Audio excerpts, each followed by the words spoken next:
right, good evening and welcome to the March 23rd meeting of the Ames Community School District Board of Directors. We appreciate all who are joining us on this live format. I'll entertain a motion for approving the agenda. I move we approve the agenda as presented. Second. Moved by Perez, seconded by, was that Lankaitis? Shields Cook. Oh, thank you. All those in favor indicate by saying aye. Aye. Aye. Opposed, nay. Passes 7-0. Director Colton, will you please read the purpose statement? The Ames Community School District commits to equity and access that empowers every individual to reach their full potential and educational potential. Thank you very much. I will go ahead and read our statement on public comments, which follow each of our discussion items as well as our public forum. And please be patient with us, public. We think we have this figured out on how you can make some comments, but we are trying it as well. So please we ask for some grace as we deal with this.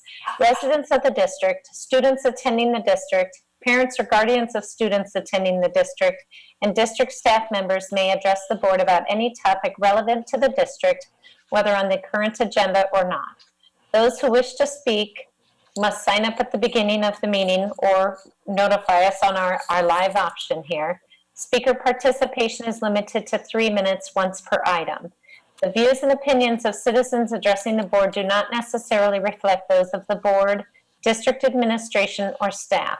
Speakers are to remember that Iowa law prohibits the board from discussing specific employees, students, or their performance. Student speakers will state their name and school.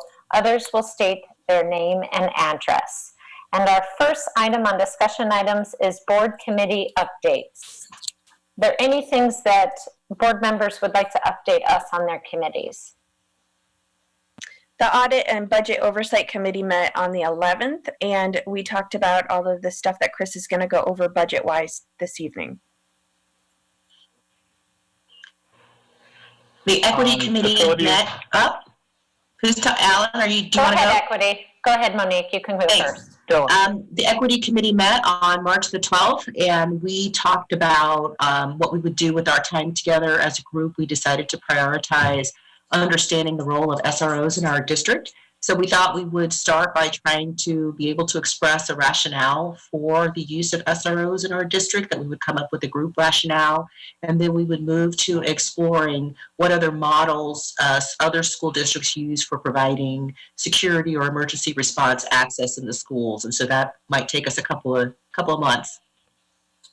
And I think Sabrina is going to get the minutes in sometime soon. Yes. Any questions on equity? How about facilities? Facilities met, and we had a quite long meeting with a lot of items you can see in the meeting minutes. Some things though of note, we've reviewed a variety of change orders that are going to be coming up in the future. One thing staff was able to do is kind of get ahead of some of those change orders and give us an early look, and we asked quite a few questions so they know how to bring them forward to the board when they come. Then also was a discussion where we decided to create, the superintendent's creating an ad hoc committee to look into facility charges. That was just too big of a topic to take up in the facility committee itself, so there'll be an ad hoc committee that'll look into that and then bring some recommendations back. And then also there was a discussion of the cell tower lease. There's been a request to extend that, so staff is going to go and try to get an assessment of what that's worth, so we can make a more informed decision about whether or not to extend it with the terms that we're given. So I expect that'll come to the board in a month or two. And then also there's some work that's going to be done, it looks like, under Pebble that Jerry's put forward that will allow the elementary gymnasium bleachers to have some motors on them to help with some wear and tear on the bleachers themselves and on the floors. That's something that had been requested, so Jerry was looking into that. Alan, could you speak a little bit more about this ad hoc committee? So one of the things that we've been trying to get some time on, I'd say for the past year and a half, is to look at the policy and procedure around how much outside entities pay for access or how they get access to the facilities that the district has. We tried to find time to do that within the facility committee itself several times, and really it's just taking a good bit of staff time to go and look for what options are out there. So a suggestion that came up in the last committee meeting was to spawn that off into an ad hoc committee effectively composed mainly of staff to look into that, collect those details, and come back with some recommendations and examples of how other communities around us do that. My guess is that'll take several months to really get up and going. With the current situation, it might take several more beyond that. But then that would come back through the facilities committee to review and ask some questions as well. So it'll still follow the normal facilities committee method. It's just that this is a task that's large enough that it seemed like it needed some more discussion separately. Is there an existing policy about how outside agencies access our facilities? Yeah, there's an existing policy. Within that policy, there are some groups that have requested access that the pricing seems to be a little bit outside of what they might reasonably expect. So, for example, for a nonprofit group that wants to come in and maybe do a run for charity, they end up in the same category with that policy as somebody that might come in and want to do a for-profit event. There are some other items in there too, for example, like how the city pays for and reimburses the district. And all of these are ones where we're just really looking to see what do other districts do, because there's, when you dive down into it, there seems to be quite a few devil in the details that Jerry and his staff have been trying to figure out some good ways around. Well, I guess my question then is that if there is an existing policy, why is this not coming through the policy committee? Mainly because it's a policy that deals with facilities and facility usage. So it's something that's traditionally been a part of the facilities committee to make a recommendation because it's coming through Jerry's group in facilities. Right, but it's about a policy.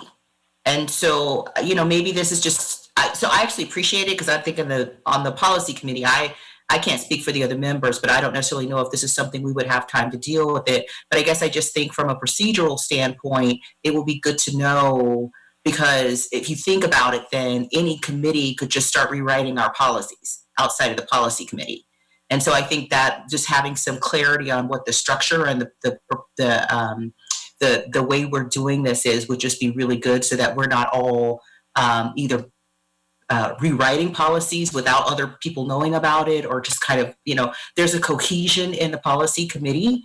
And so it would just be good to know what our standard operating procedure is for committees adjusting existing policies. Yeah, that's something we could have some further discussion on, because you're right. I mean, audit and budget as a committee probably has some policies that come through. I know equity is doing a lot of policy review that I don't know if that's staying in equity or going through policy. No, we're not. This is one area where facilities. No, equity is not reviewing any existing policies. We talked about it. I thought that was determined that it was appropriate to go to policy, not to equity. Right, and so because it came up, and I think Director Shields Cook actually said, this is probably best through policy, not through equity. So it's just like I don't particularly have an issue with this, but it's just we should just have a standard procedure so that all committees are following the same procedure. So would it be helpful if does the policy committee want to take a look at that policy at the next meeting, knowing that Jerry is working with folks in terms of the fee structure with this ad hoc? I think the first thing was ad hoc maybe or focus group, more just to look at what how I think it's more I hate to say it's not really as much about the policy as it is about just what our overall philosophy is. Because I think there's a mismatch between maybe what our philosophy is and what our policy dictates we do. So I think the first step would be really defining more about what our philosophy is and looking at how other districts manage that. And then maybe once we have that narrowed down, then that going to the policy committee would make sense. So we're not actually rewriting a policy, or we're not looking at a policy. What we're really doing is saying, what is our philosophy around building usage? Because I think really it doesn't matter what we write in policy if it doesn't match what our philosophy is. And that's, I think, where we're torn right now, is just kind of on that side of who do we charge, who do we not charge, why do we charge them, what's the purpose, and we really don't have that all defined. So it might be that the focus group focuses more on that versus the actual policy. Yeah, I can hear all of that. I think that makes sense. But just moving forward, I think so what happened tonight, I think, was really helpful for Director Beerbaum to say, hey, this ad hoc committee is formed, and it's looking at this policy. So even just giving that heads up to the policy committee that a particular policy is going to be reviewed or kind of discussed in another committee is just it's just a good heads up for people to be able to know. And I agree. I also think it does need to go back to the policy committee so that individual committees aren't just changing all the policies without that consistency.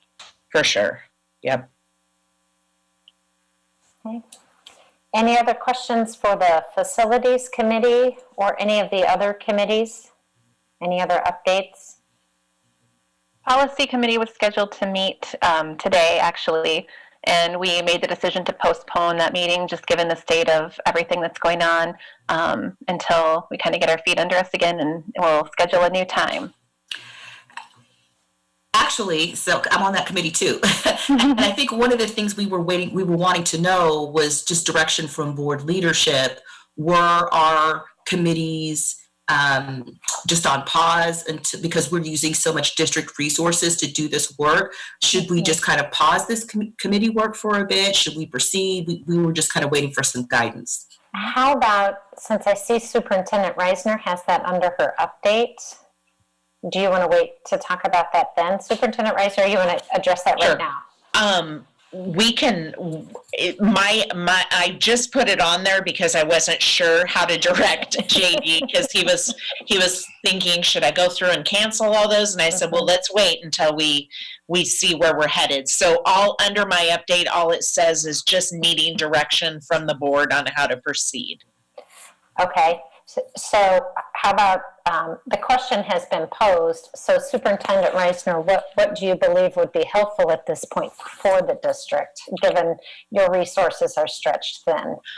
I think there's going to be things that the facilities committee and the budget and audit committee probably have to work through. So those committees I would envision would still have to meet. Beyond that, I appreciated the equity committee kind of waiting, pausing, because there's a lot of work that committee is doing. And that pause was really good because we do have, we're working really hard on trying to be up to date on our information that goes out, and so there's press conferences like every day right now, and so kind of managing that. And so I would recommend that the facilities and the budget and audit committee continue, and then maybe if we can schedule policy a month out, that would give us kind of time to get our feet under us. I liked that term, whoever that was that used that. And then the teaching and learning committee, I don't have a recommendation from my executive directors on that. So I could check with them, and then we could bring it back to the next meeting. Okay. And then Equity Committee, I'm open for suggestions on how you would like to proceed as well. Any thoughts from Equity Committee? From the equity committee perspective, for me, I feel like we have a lot of homework to do, so I wouldn't mind a little extra time, Miss Teacher. I would agree. We've got a lot of work we're doing, so a little more time, I would love that. I would be happy with that as well. Yeah. So I think we can just anticipate that as we continue to meet as an entire board, maybe we can just anticipate that each meeting we will provide an update in terms of those board committees that we do believe need to be meeting right now and those that we are continuing to postpone as we weather through this situation. Okay. Any other comments on the board committee update? Okay, Patrick, I'm not seeing any hands raised on my attendees. Do you have any that from the public that would like to make a comment on the board committee updates? One of the things, I'm sorry, that I should have brought up, we're getting used to how we do this. Jerry had weighed in and just said that the community use policy, it's not actually the policy that's being looked at, it's the administrative rules. And so that makes sense as to why that committee would be formed to kind of do the administrative rules. So I appreciate that, Jerry. Sorry I didn't see that sooner. There's not enough room on my screen, my monitor, to show every box. So thank you for calling that to our attention. So, okay, I am not seeing any hand raised from attendees. So we will go ahead and move on to the next item, discussion item, which is the Story County Emergency Assistance Request. Superintendent Reisner, I think this is you. Yes. So we were, we've been in discussion. One of the requests that came to the district was the potential of having a couple of our employees work at the Story County Emergency site to help them with things like publications. And so the request was specific for maybe some secretarial or communication support in addition to some nursing support to provide some public information out. We we definitely, in an effort to be good stewards of the public's money, but also to be great partners, we really thought long and hard about this, and then also consulted our legal.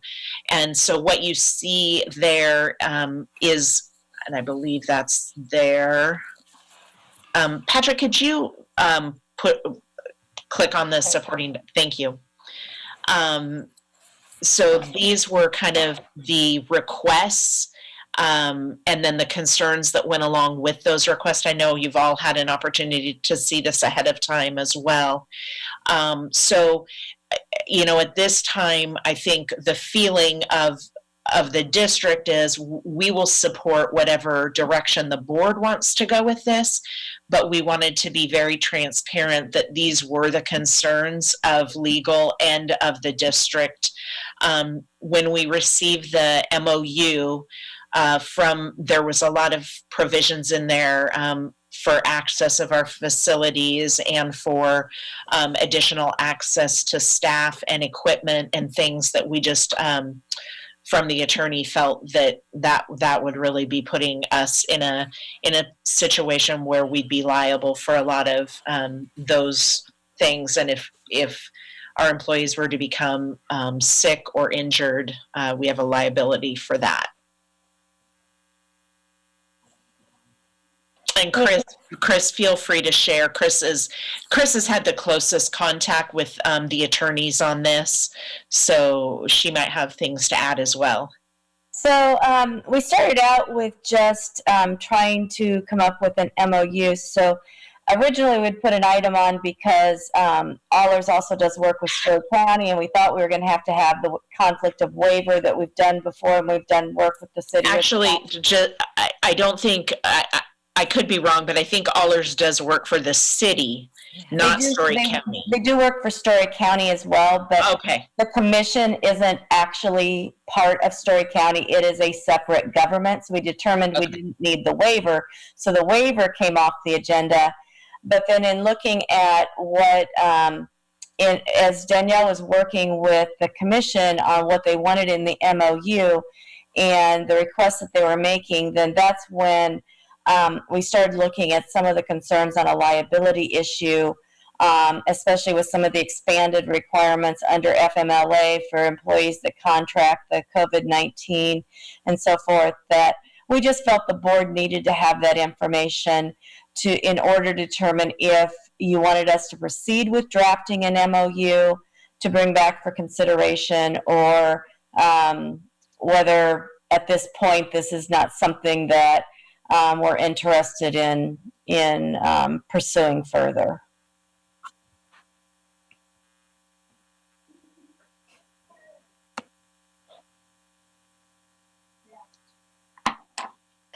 Any questions for Superintendent Reisner or for Chris? I'm still concerned even with a 7-day, even if we were to shorten it to a 7-day notice for termination, with how things are changing daily, that could still put people at a lot more risk than I would be willing to put people in.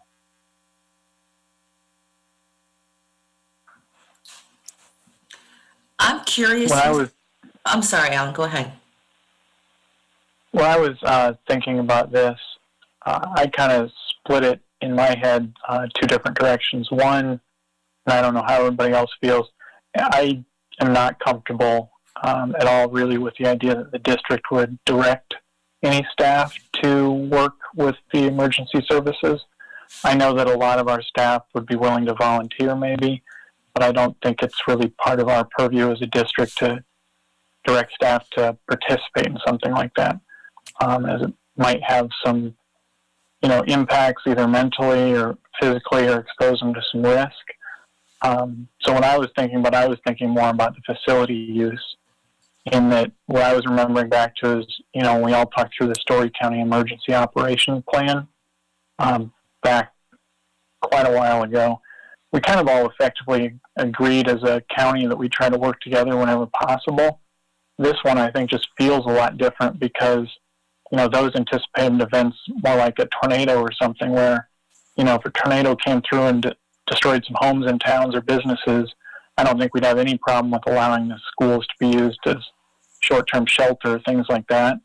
But with this one, it's just so slow-moving that the impacts, although they're a lot bigger, it just doesn't feel the same. But I think the logic would be the same. So although I don't think we should direct staff to work with this, I think we should totally allow emergency services, if they have some ways they think they could save lives or help out right now, to be able to use our facilities, but under however they want to manage them and however they staff them. That's how I'm currently looking at it.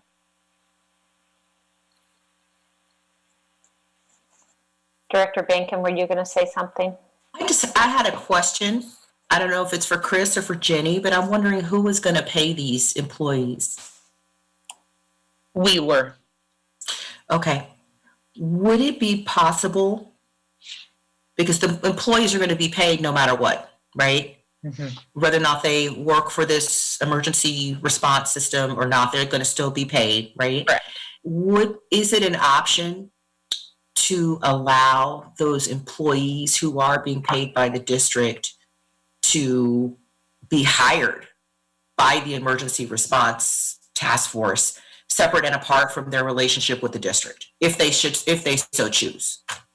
We wouldn't stop them, but they wouldn't be our employee. They wouldn't be working there under our employee. Is that an option? So the difficulty that I could see, so I'm brainstorming out loud here. Mm-hmm. The difficulty that I would see would be that they are still our employees and being paid, and the requirement for our staff to be paid is that they're available for work. So, for example, we have meetings going on, we have virtual activities that they're doing and different things. So they would have to not be our employee to be hired by them, by the Story County Emergency Commission.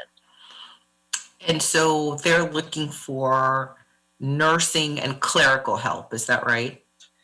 They originally it was clerical, but really I think what it boils down to is somebody like Eric, more of a media person, media and communications. Oh, that has not been anywhere in the information I've seen. What was that, Chris? And nursing was the main.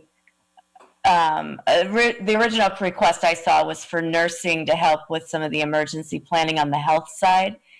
The difficulties I see is that nurses are covered by the Ames Education Association as a contracted employee.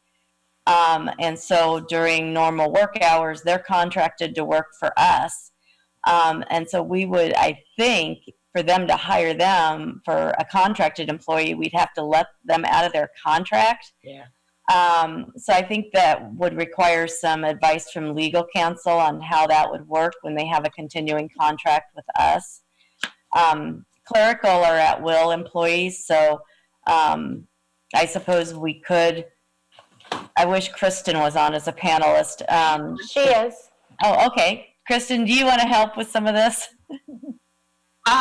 So there's not a problem with a contracted employee working for another employer that's not a school district that I recall from the code, but we still have the issue of, they are contracted to do, if we're paying them, I mean, they could be double dipping. That could be an issue if the other employer is paying for them. That's an ethics issue, ethical issue. And then, but then how can we, under the collective bargaining agreement, not pay them while we're paying everybody else and treat them differently?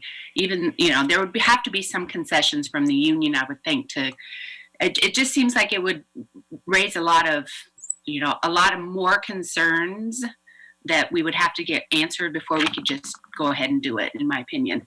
Then in terms of the at-will, the secretarial help, I mean, we could have them take leave, or we could have them not be on our payroll if they want to work on somebody else's payroll. But again, it's going to take some coordination, and we don't want to see any double dipping or getting paid twice for the same hour. I just have one last question then. So can somebody help me understand what the ask is? I think I've always kind of not really understood I've not understood this, because, we have a lot of people. So we have people in the district who still have jobs and are getting a paycheck, and their families are, for the most part, going to be okay. And then we have a swath of people in our community who are out of work.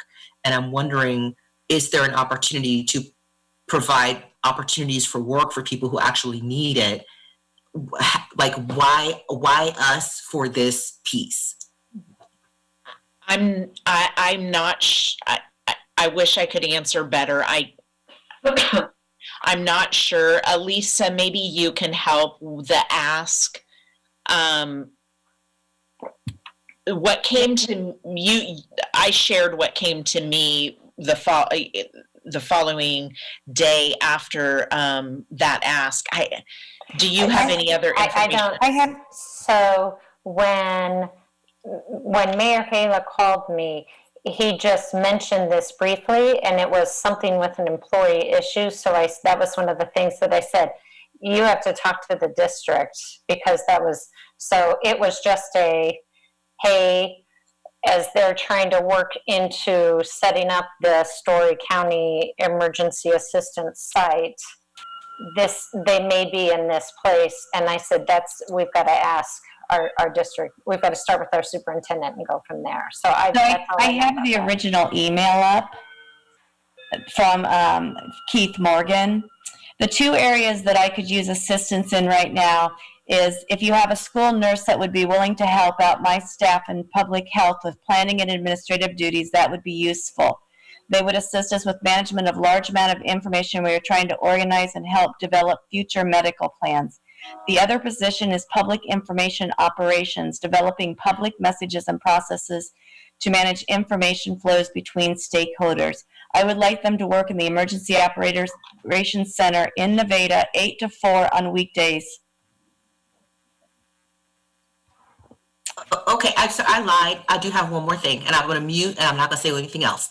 So first of all, I think that sounds like a great opportunity for people in the community who are like, I really could use a job, right? There's that. But I got a post on Monique for Ames, and I said I would bring this up. Someone wants to know that regardless of whatever we do with this request for assistance, if the district could consider dropping off food to the childcare spot for the essential workers. I said I would raise that.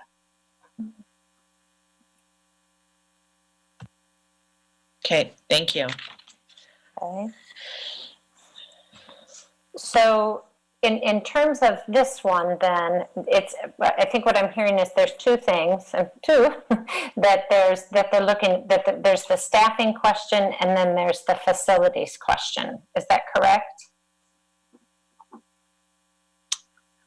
The facilities question never came to facilities never came till down the road when we got that MOU.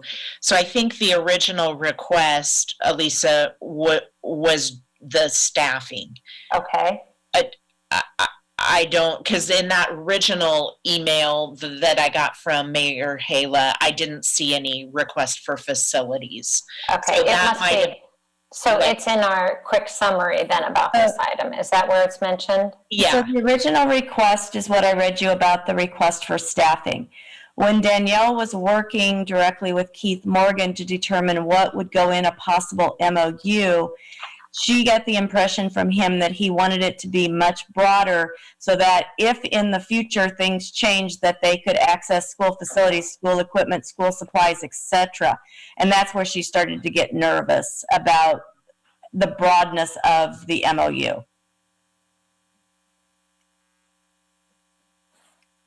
Okay. So where do what do you need from the board? The comfort level on the staffing? Is it so? I'm trying to understand what do you need from us in moving forward?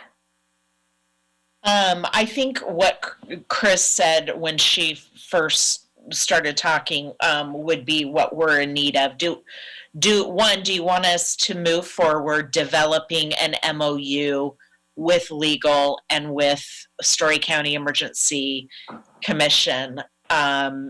Because what we have not done that yet. I think what we've done is that legal talked with Keith Morgan and then kind of was like, halt. We need to express our concerns on a legal end to the district and then ask for direction from the board on whether they want us to move forward with developing an MOU. Would that be accurate, Chris? Okay.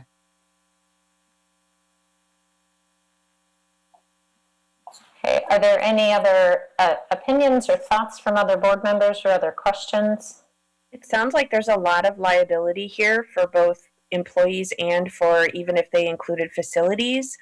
And I'm not really comfortable with that. Part of the employees working for the district is, they're expecting some safety from us as well. And this just doesn't seem to provide that. I would agree that I don't feel very comfortable with the idea of the district directing employees to work in this manner. I think if there were a way that they could do it on a volunteer basis, that would be okay. And I also really like what Director Bankin said about giving opportunities to members of the community who might be needing those work opportunities. I will echo my fellow board members. I will not feel comfortable going ahead with the MOU, I think. I just don't want to put our staff in that liability. It's hard how can we ask, we have all these nurses and we ask one to go ahead and do it. And volunteering, if they want to, that is totally okay. I will not be comfortable with going ahead with it. I agree also. I would like us to somehow keep it an option that as this progresses into the future, that use of facilities may be something that we look at, but I also agree that we should not be directing employees. They should be able to, at some point, possibly volunteer their services if that's permissible. For those of you, sorry, I'm taking notes. I think I've heard from all of you. So I agree with the staff comments on, you've all made some great points, and I agree on that. In terms of the optional use, the option for the use of facilities, some of you only made comments on staff points. Can you give us an idea of, I'll share, I was reflecting on the document that we had signed with the county. I think I found it from July of last year in terms of, and so I'd like us to keep that as an option, or maybe be prepared as things progress with this. But I'd be curious to know where other board members are on facility use. I'm really concerned about facility use because there is liability with employees in that. There are custodians that would have to go in and clean, and that's putting them at risk as well. Plus, if people get injured or people get sick while in our care, there's also liability for that as well. Any other I comments? don't feel like I have enough information. For me, this facilities piece is new. So I'm sorry, but that's just for me. I don't feel like I have enough information. I have been reading stories about hospitals running out of room, and they're making makeshift hospitals on the soccer fields. And, I'm thinking about that scene in Gone with the Wind where they're those wounded, just laying on the ground. Certainly we would not want to not be able to serve our communities if it came to that. But that feels very far from where we are today. And so I just need clarity about what kinds of facilities, at what point would they be open, that I just need more information. But so that's just what I need right now. That's my feeling as well. I hear Director Perez's concern about staff being impacted by that. If they would be the ones in the buildings doing the cleaning, perhaps that would not be the case, though, if this were to happen down the road. So I guess I would like a little more information, too, about what that would look like, who would be in the building, who would be responsible for the building. But I would like to keep it as an option as we continue with the uncertainty that we're facing. And I think that that's great information for Chris and I, because the more we hear on what you would like to see in this, the better we can work with the attorneys to develop it. So, I think we get to determine that. So if what I'm hearing is, maybe not our staff cleaning it, but them cleaning it, that could be one of the provisions we put in there. So this is great information for us to get right now, because if we do develop something with an attorney, these are the points that we're going to want to have, and there's no sense going back and forth if we can get that information now. Okay. Director Colton, did you have any comments on the facilities use? Thank you. I was not prepared for the facilities because I don't think I have enough information for that. But I echo some of my fellow members' concerns regarding the liability. And I think Superintendent Reisner brought up a good point. What if they do pay? What if they're other people's employees and not ours? So I think I would like more information on that end. Okay. Superintendent Reisner, you had indicated that the Department of Education continues to send you surveys. And are they still asking about facility use, or are they changing their questions? It's been all four of them. I believe today was the fourth one we got. Okay. All four of them are around childcare. Okay. So asking us what number of families do you have in need of childcare? Do you have a facility? And do you have staff to staff it? Those are the questions that we're getting from the Department of Education, which would be, I think, a little bit different than this discussion, I think. Okay. Well, and it's interesting because I was reflecting on that survey when I read the abstract here on this request. So I was just curious. Director Beerbaum, you had something? Yeah, I think one thing I'd suggest for staff to think about is, as we said, getting a little bit more information on what facility use might be and reaching out to Story County Emergency Management, because I'm sure they're going through planning right now on what the next weeks and months might be like. So kind of letting them know that this might be an option for them if used in certain ways where they're taking over and doing the management. Then they might be able to give us some feedback on the type of things they would be thinking about with it, so we could get some of those answers and understand what that's about. Great. Is any additional information anyone wants to provide, or any additional questions from Chris or Superintendent Reisner?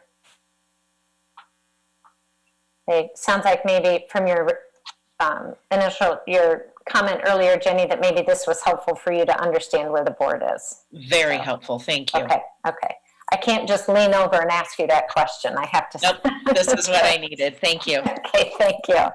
Are there any comments from the public on Story County Emergency Assistance request? I am not seeing any hands. Patrick, let me know if you see any, but I do not see any on my screen. So we will go ahead and move to the public forum.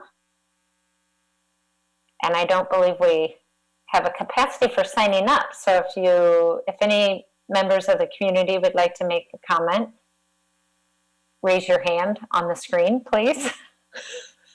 We'll figure out a way. Thank you. That's one thing we've missed. We'll figure out a way to get sign up on there. Hey, we're working on this, so we're doing well here. So okay, we will go ahead and move to consent items.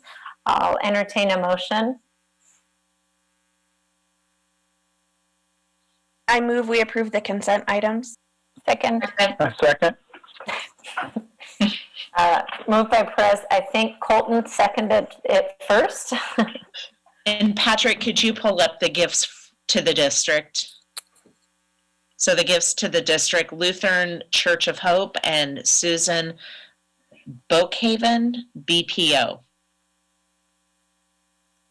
Okay, great. Thank you for your donations. So we have moved by Perez, seconded by Colton. All those in favor of approving consent items indicate by saying aye.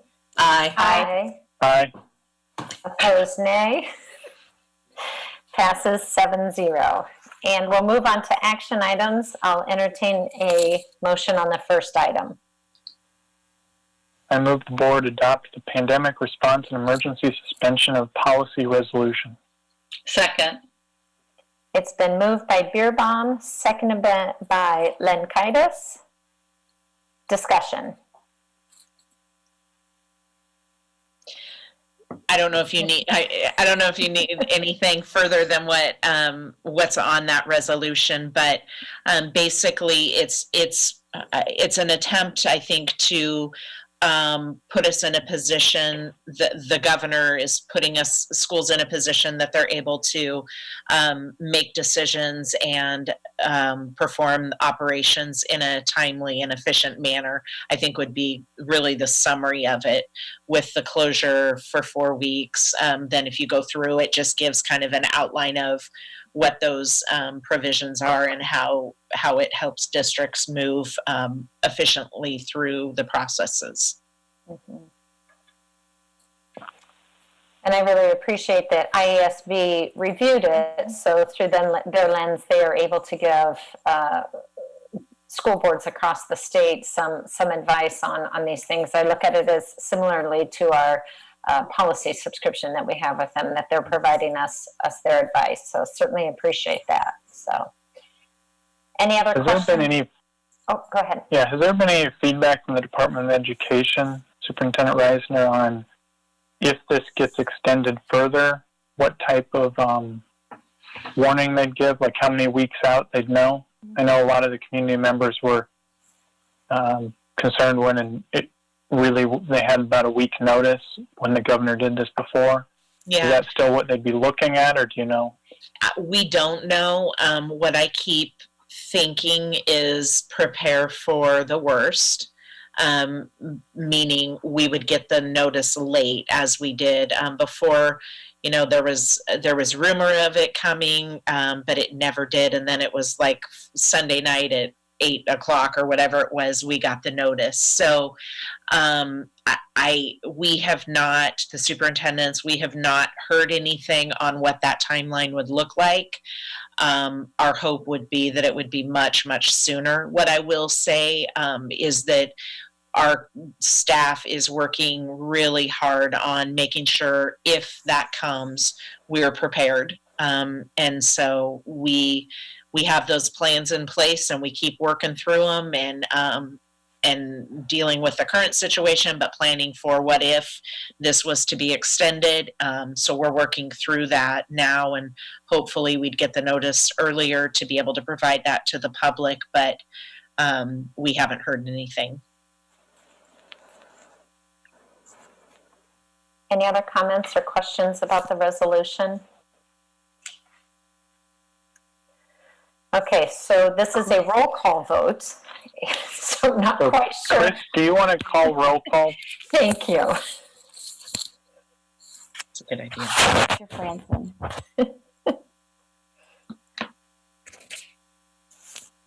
So Chris, do you want to just say a director's name and they can give you their response? How's that? Okay. President Franson. We can't hear you, Chris. That's interesting. Okay, now we can. Now you can.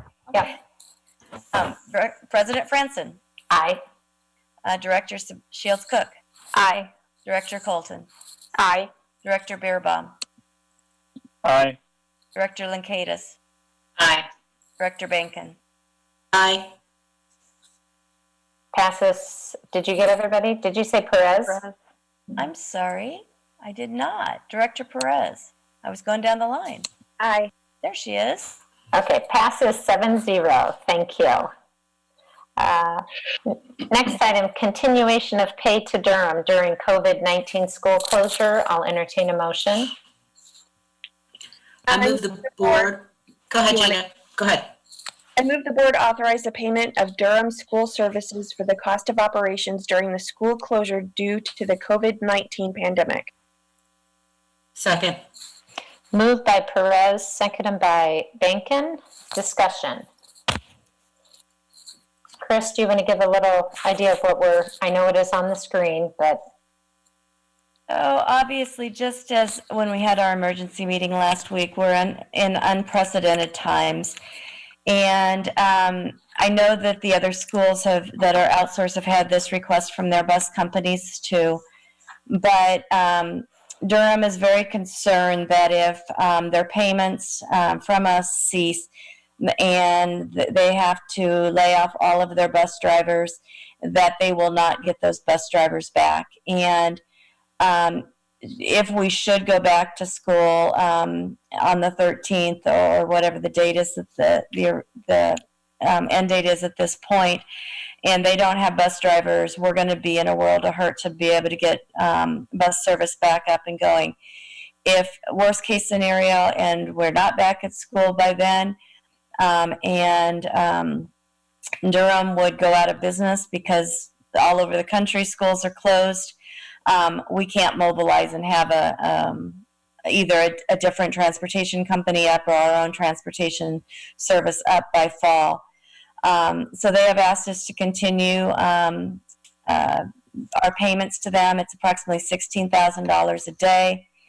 It is already budgeted. It's already as part of our current budget, and they have been very cooperative and are willing to provide transportation as we need it, either as we're currently doing with transporting people to meal sites, or if we need to deliver meals on a case-by-case basis, they're willing to assist with that. So our recommendation, and I've talked to the other school districts in the area, I think they're going to recommend the same thing to their boards. We recommend that we continue payment of them for the rest of this, up to the rest of this year. Do we have any flexibility, Chris or Jenny, where we could maybe recommend to them that during this time, I don't know if there's training you'd like some of their bus drivers to take on, like maybe some equity training or implicit bias, things like that, that they could still use this time to gain some other skills? Certainly. That's a great That'd idea. be good. That's a great idea. That equity training would be a great idea. I'll talk with Dr. Jones about that. I think he's on here anyway, so Dr. Jones, I'm going to talk to you about that. And is Darcy, so. Okay. Any other questions or comments on the motion on the floor? Seeing none, I'll take a vote. All those in favor indicate by saying aye. Aye. Aye. Opposed, nay. Passes 7-0. Next item, the 2021 proposed budget. I move the board order the board secretary to publish the proposed 2020-2021 budget and to set the date and time of the public hearing for April 13th, 2020 at 6:30 p.m. Second. It's been moved by Shields Cook, seconded by Colton. Discussion. This is not to actually approve the budget. This is just to publish the proposed budget, correct? Correct. So there's two different, if you want to look at it, there's really two different budgets. There's our certified budget, which the budget is going to be what the budget is. The legislature set state percentage of growth at 2.3%. We've already acted on a pre-levy for our bonds. And so the budget itself is not going to change. How the board allocates resources within that will still be a discussion. Superintendent Reisner and I will continue to work on what we're calling the new money budget. But with everything that's happened, it's hard to believe it's only been a week since the governor announced that schools were closed, but it has only been a week, and that week was filled with a lot of planning and decision making that had to happen around that announcement. And so we just did not have a chance to finalize that new money budget to be able to have a work session tonight. What the action does tonight is it sets the maximum tax rate and the maximum property taxes. That will not change, regardless of how we allocate resources within the budget. Then it also sets the maximum expenditures, budget expenditures for the 4 control areas of instruction, support services, non-instructional programs, and other expenditures. So it sets that maximum, but again, the board has the ability to amend those expenditures throughout the year. So that's not even final. So really what it does is it sets the tax rate at a maximum of $14.34 with a total tax asking of $41,032,177. So that's what the action does. I'd be happy to go through a few of the highlights of the budget, but on April 13th is when you would actually then adopt the budget so that we could file it with the county auditor in accordance with statute by the 15th of April. Any questions for Chris?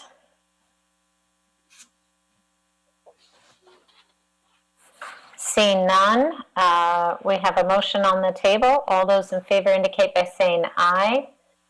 Aye. Aye. Opposed, nay. Passes 7-0. Next item is the master contract. I move the board 2022 master contract with PPME Local 2003 IU PAT with the Ames Board of Education. Second. Second. Moved by Lenkaitis, seconded by Perez. Discussion.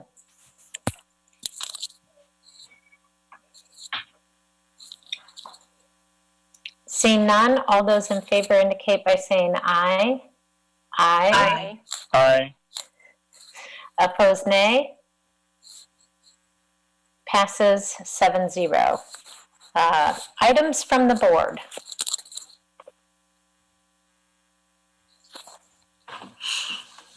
I'd like to just Go ahead. I'd like to just take a moment to say thank you to the district staff and administration for guiding us through this crazy crisis. I agree with Chris. It doesn't feel like it's been a week. It feels like it's been a good 2.5 years. And I've never been in the house so much. So I have just been amazed with what you all have been able to put together, standing 6 feet apart, and continue to work through for our community. And I'm just sincerely grateful and thankful. I was going to say pretty much the same thing. I really appreciate all the updates you're sending out, all the outreach you're doing with the public, how you're constantly giving information out, and I really, really appreciate it, and I think a lot of people do. I'd like to thank everyone for everything they're doing. These are unprecedented times, and the district has stepped up, and I'm glad I'm part of it. I'm seeing so many good things. I'm glad we're paying our staff. I'm glad we're staying with Durham. Those are good things for our community. And I would like to send a message to our staff and our parents and our littles that they're home, they don't get to see their friends. And all of us, let's stay strong. These are tricky times. So thank you, everybody. Yeah, I think that, we've had lots of emails coming through with questions, ideas, concerns raised, and it's very difficult because the timing of changes within federal regulations and changes within state regulations that determine the work that our staff is able to do, especially when it relates to the delivery of meals or the pickup of meals. There've been a lot of things that, while we understand there may be some frustrations, our staff still has to maintain, has to work within these changing regulations. And so it is, when you say it's only been a week, yes, that's crazy because our staff is having to be so responsive on so many different changing regulations that come down from those two government entities. So just really want to appreciate our staff, all you're doing, the community partners, and I echo what Director Colton says. Let's stay strong. We're showing that this is the value of education. It's not just teaching kids how to read and do math and do all of the different subjects. We're really taking care of kids, and I'm really proud of our staff for how they're really trying to work on our benefit to really help our families, our students, and as well as our staff. So thank you to everyone for all your efforts. Anything from Superintendent Reisner? You've got a couple things on your list. So just a quick update. You may or may not have already read the daily update that went out, but some of that didn't have information that I might share in this. So grab and go meals. I was hoping that Chris might take a minute to just review with the board how it went today. So Chris, I know you had some data, or just in terms of what was observed. Yes. So Meeker seemed to be had the largest participation in meals. They actually had a line waiting at 10 a.m. And they got those through fairly quickly within 10 minutes or so. And then they were just kind of steady for the rest of the time. They never built up a line again. Kim Frazier from our office went and just viewed Meeker to see how it was going. I went over to see how it was going at Sawyer. When I pulled up, Sawyer had a couple cars waiting. By the time I got out of my car and got up to the front door, they had given them their meals and they had taken off. And it was just kind of steady there as well. Surprisingly, Mitchell was probably the slowest. When I got down there about 11 o'clock, I think they had a total of They had quite a few people walking up to get their meals instead of driving up, but they had about, Justin thought about 10 different families that had picked up meals at that point at Mitchell. I know there was some concern about providing buses and the risk of exposure there. However, there was no other way to provide for areas of the town that weren't served by one of those sites to be able to get to the site if they didn't have transportation. We didn't really have any complaints in our office regarding that. We did have a total of 6 people that rode 2 different buses all to Meeker. So we didn't have a lot of takers on the buses, but I feel good that we at least provide that opportunity, especially from the Edwards and Fellows neighborhoods that do not have a site that serves them. So that we felt the first day went pretty well. I think we will be looking at operations. I know school districts in the metro are reevaluating how they're providing meals, and especially as the cases of COVID-19 in Iowa continue, we want to make sure that not only our families are safe, but our staffs are safe. And we'll be looking at if there's ways to distribute more than 2 days' meals at one time, and how we can do that not only safely for our staff, but safely for our families, not only from COVID-19, but safety of the food, and making sure that we provide safe meals. Does the board want me to review a little bit about the difference between the National School Lunch Program and the Summer Food Program, and why we have set up the meals the way we have set them up? I provided that would be beneficial, I think, for the public. So when the governor announced the closure of schools last Sunday night, the provision of school meals transferred from the National School Lunch and Breakfast Program to the Summer Food Service Program. There's very distinct differences between these programs. The program that we provide for school lunch and breakfast on normal school days is intended to feed all students who attend our schools, and then families pay or don't pay for those meals based on eligibility guidelines established by the U.S. Department of Agriculture. The Summer Food Program is designed to target the lowest income students or children in our district who do not have regular access to nutritional meals during school closures. Normally that's in the summer, hence the name of the program. This is an unusual circumstance, but there is a provision within the Summer Food Program for emergency closure of schools. Normally, the Summer Food Program has to be provided at school sites or other eligible sites, such as the Boys and Girls Club, in a congregate setting. In other words, we feed the children together. The state applied and received a waiver from the federal government to waive that requirement to provide those meals in a congregate setting, allowing us to do the grab and go meals.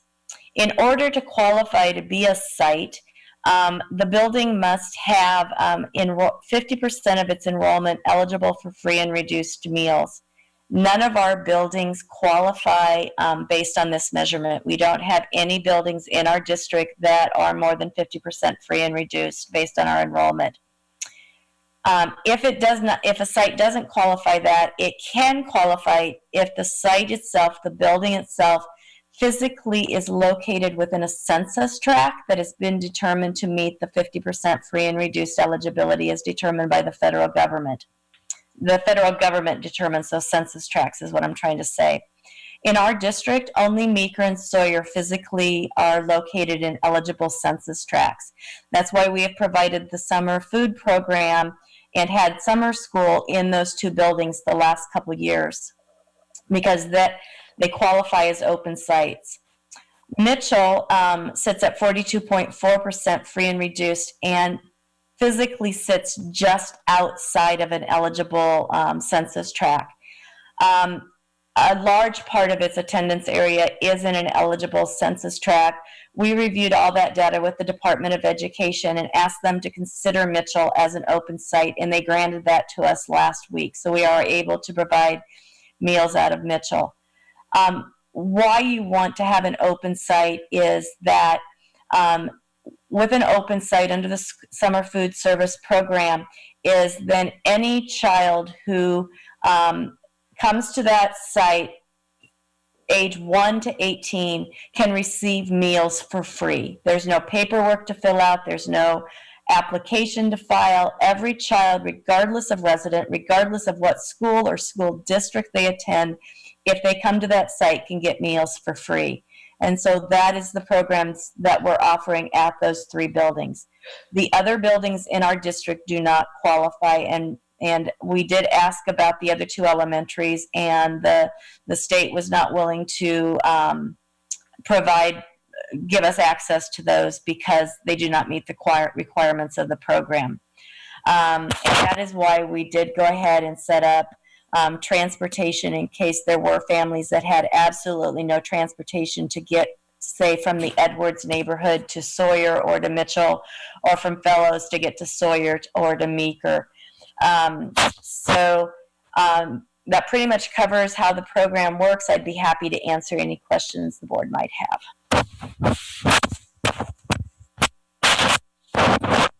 I don't have any questions, but I just want to commend how quickly you got all this together. It's been great. Thank you. I have to give a shout out to Marilyn Rutherford and her Chartwell staff.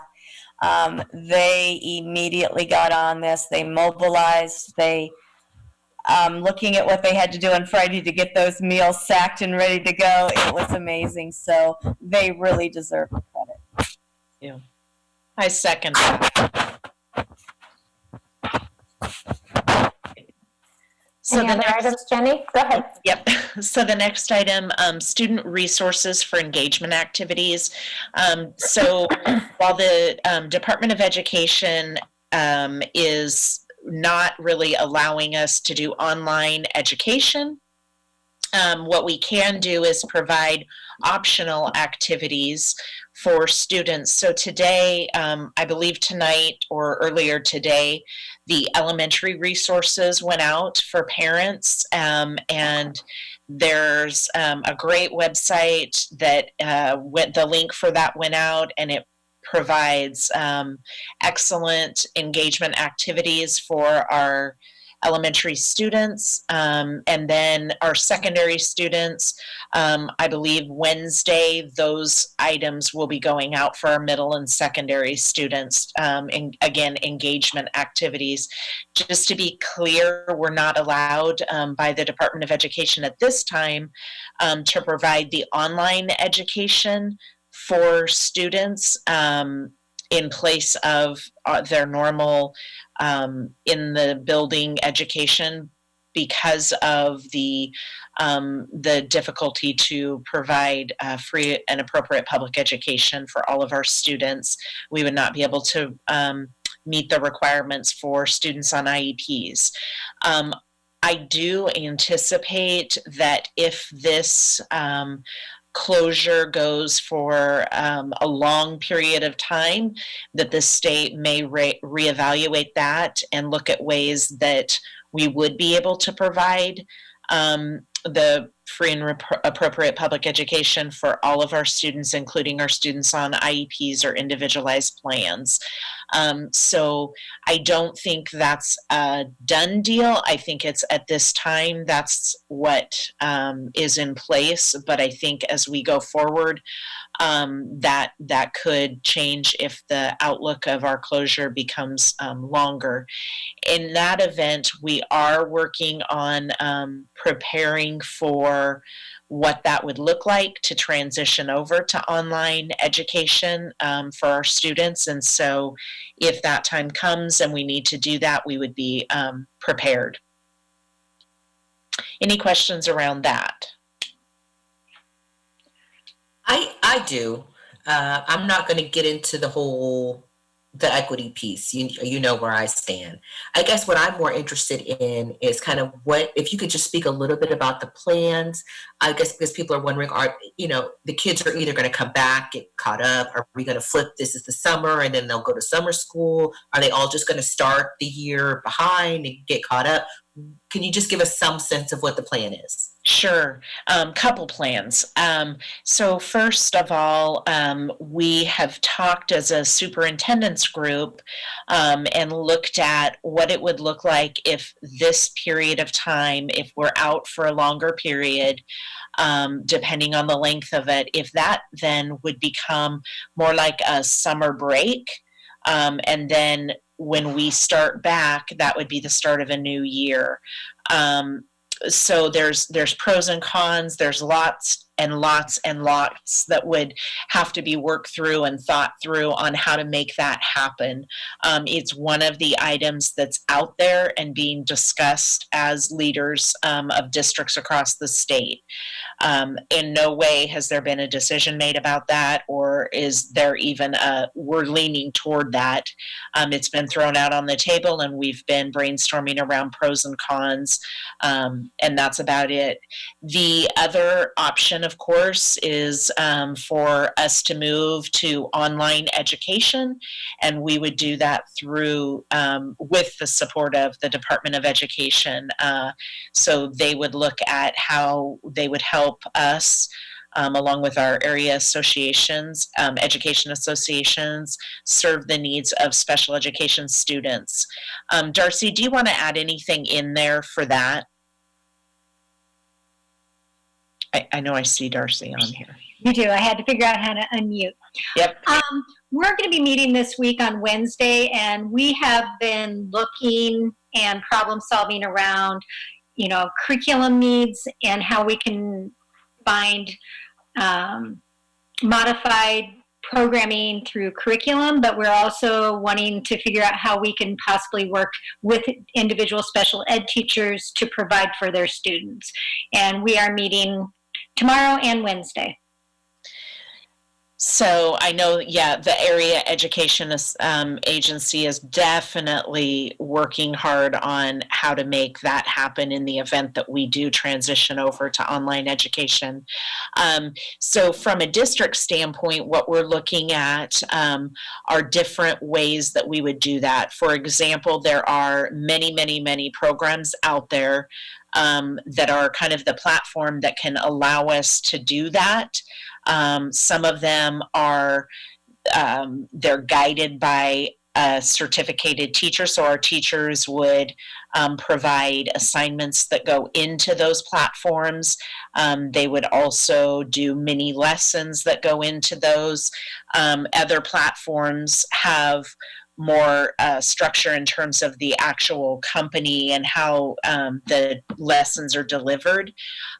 So right now, Patrick is really looking into that with some of the directors. I'm not positive on how that's being vetted right now, but then we'll come back together with a group with a number of different options to wade through with our principals and some staff, some teachers as well. So that's kind of where we're at in that process. The sky's the limit, as you know, with online education. What we don't want to do is, I loved how Patrick put it, we don't want to just grab the shiniest, prettiest package thing. We really want to look at what is the actual educational component that's in that, and what's the rigor of it, what's the level of instruction within it. So all of those things really get vetted out before we do some type of a selection. Did that help, Monique?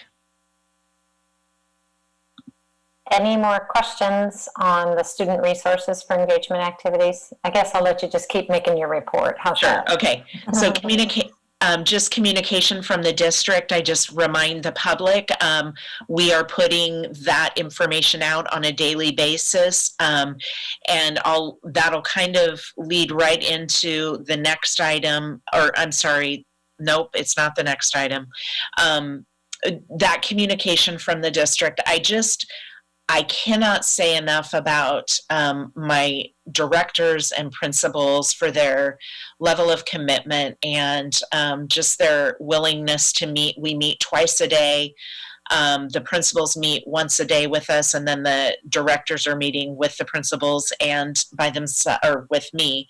And so just the level of commitment from our staff, the ability to work together, to collaborate and problem solve, I truly say it's unlike anything I've ever seen within a staff. And so I just commend them. I know they're exhausted. This is a lot. We're taking in a ton of information really rapidly and trying to make very accurate communication plans and work through best scenarios for students. And I just commend them for their level of dedication and just their responses being so quick. And so thank you for that. And again, so for the public, we're putting a great resource out on a daily basis that I'm just so proud. It's above and beyond what I've seen being done across the state. And so we have many districts using our communication to help guide theirs. So just commending Eric on his ability to really listen to what we're saying and get it written and in an understandable way. So that leads me to childcare, not connected to communication, but childcare. We continue to work through this. Really torn on, we know that there's a need for childcare in the community. We're working really hard with our community partners to kind of come to grips with what does that mean in terms of, this is where Elisa referred to earlier about the number of times all of the superintendents have been asked to fill out the same survey asking us how many students we have in need and do we have space and do we have staff. So we're really working through that again with legal, because opening our buildings up to outside resources to provide childcare comes with some liability. And so working through how all that looks and understanding what our true number of students in Ames who are without childcare, what that looks like. So we did put out a survey. I think it went out last night or this morning. And it's the first one we've done as a district to try to look at what exactly our numbers are. And that will help me be able to report to the state as well as problem solve around childcare issues. Did somebody say something? No? I heard a voice, but I don't know where it came from. Oh, okay. I didn't know if there was a question, then I didn't hear it. Any questions from the board? You're able to ask, because these agenda items are posted, you are able to ask questions of me.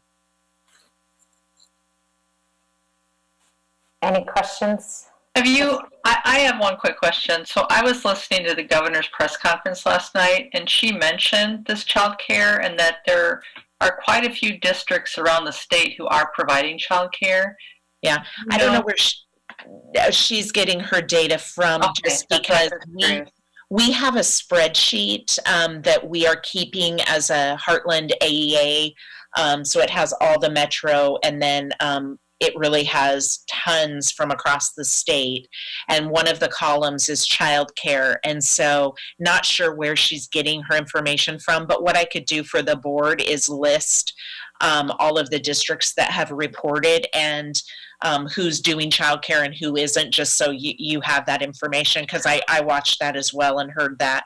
Well, my question was more related to the ones who are doing it. Have you visited with them to see how they're handling some of these liability issues? Yes, some of them are small, and they are kind of the only gig in town. So there's not large churches or other large centers, and so they are doing it. They're doing it for only pay. So the paid programs are the ones that are going in and basically renting the facility from them for that purpose. But it's come up every single one of our superintendent's meetings. We had one today, we'll have another one tomorrow. And so we're all kind of waiting. I think that the best way that we could go is having the governor really demand that they happen, so that then the liability is shifted a little bit from the district making that decision, you as a board making the decision to do that. The liability looks much different if the governor declares that all schools or one school per district or whatever will open up. So that looks different than us as a board taking action to open one of our buildings. I want to be clear too, those things change rapidly. So I might say that tonight, and by tomorrow morning, there might be a whole different set of expectations. So I hate to say it publicly, but we're really working through that. It's not that we're not wanting to provide that essential care. We are. It's just, how do we do it and limit the risks of the district? Yeah, I didn't mean to imply that you're not wanting to at all. I was just really surprised at the number she had. Yes, I will, and I'll track down. I can only speak to the 40-ish districts that are meeting with us, but I'll break that down. I was going to do that anyway for myself tonight because it's really hard to read on that sheet. So I will share that with the board as well. And then, so going down the items, we already decided on the commit, and Patrick, you can, the board committee schedule, we already got that. The next item is open enrollment. So really, as you know, our demographer's report showed that we're operating above the recommended functional capacity for pretty much all of our buildings. But I want to go back and say it's really going to be my recommendation that we don't do anything with open enrollment moving into next year. And my thinking behind that is we really, we don't know what the future holds budget-wise. We don't know. We do know that there's going to be probably significant cuts to our budget as a district when it's all said and done. And we also don't know the number of students that are going to come back. We don't know any of those factors. And so I think as we move forward for next year, our best decision would be to hold off for a year and then readdress that during the year and look at what the demographer's report shows us next year. So kind of hold things where they're at right now. Any questions around that? So just to be clear, it would be the same as we've managed it this year for next year. Correct. In terms of open enrollment. Yeah. Correct. So, any other questions for her on that?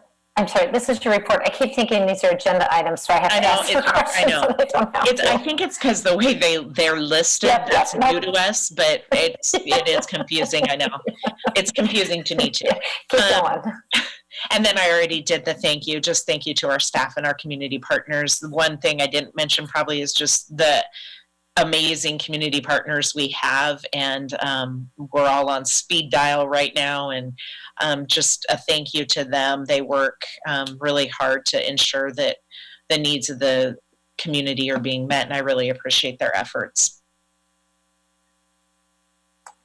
Anything else? The only thing, moving on to the board planning calendar, we have, our next meeting is officially April 13th. We had a meeting on April 6th, if you recall, that we canceled because we were going to be attending the National School Board Conference. That's been canceled. So if you would like to add that April 6th meeting back in, we certainly could. So just wanted some direction on that. And Chris, sorry, Elisa, were you gonna ask Chris? No, okay. I was just gonna ask Chris, budget-wise, if you're in need of having that meeting. Well, we have to have the April 13th one because we just had the public hearing. So the question would be whether you and I will be ready to present budget on the 6th. If not, we were planning on a work session at 5:30 on the 13th to do our budget. Boy, I can't decide. I'm not sure. Right now, I wouldn't be able to squeeze that in, but if things kind of start to slow down, we might be able to. But why don't we leave it off, and then we will, if we are at a place where we think we can have that on the 6th, we'll schedule it. And quite honestly, given the light speed that we operate under right now, we may need the meeting for some other reason. So leaving it as an option. Yeah, right, exactly. Okay. So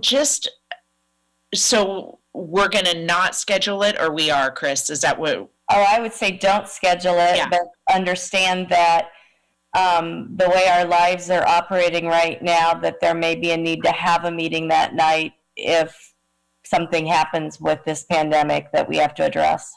Yep. So I wanted to address I know there's a question on the Zoom chat. So I without, in all transparency here, this is new to all of us, how this all works.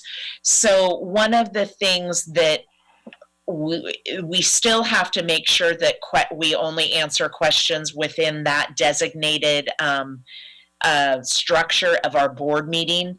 And so that comes after the discussion items. And that's the only time that we really can address public questions.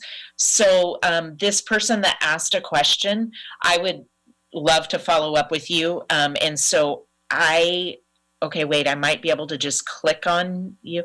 If you would be willing to send me an email, I can answer your question that by email, so that we don't violate the meeting structure. Yeah. And maybe what we can think about as we're continuing to navigate and reviewing how this meetings work. Obviously, we made changes from the emergency meeting we had last week, and this format seems to be working better.